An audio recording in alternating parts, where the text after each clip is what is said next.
me zinxhirin e tij transmeton nga Ummu Darda rahimahallah. Kjo është Ummu Darda e vogël, do të thënë prej tabinëve, që është gruaja e dytë e Abu Dardas, e cila është prej dietarëve të tabinëve, rahimahallah wa radiyallahu anha.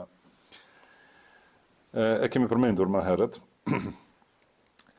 Një njeri ka shkuar te Ummu Darda edhe i ka thënë, filani ka fol për ty keq te Abdul Malik, do të thënë te Khalifja, Abdul Malik ibn Marwan. Edhe ka thënë Ummu Darda, in nu'ban bima laysa fina, fa talama zukkina bima laysa fina.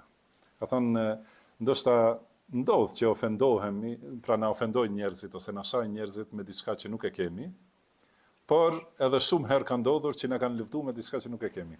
Do të thënë nuk brengosem kur besimtari e di gjendjen e tij, as nuk mashtrohet nga lëvdatat që nuk janë të vërteta, do të thënë ti e di se ajo nuk është e vërtetë. Kur thon se ti je dietari i madh e i devotshëm, kurse ti e di veten, nuk ka pse të mashtrohesh me këtë.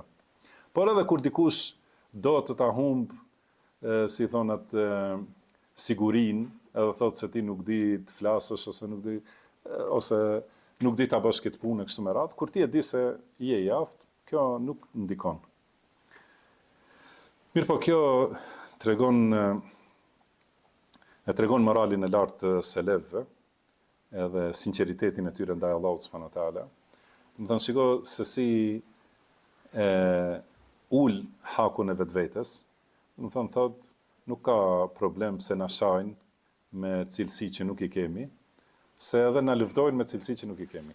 Do të thënë, ne ka përmend se besimtari më shumë brengoset kur e lëvdojnë me diçka që nuk është tek ai.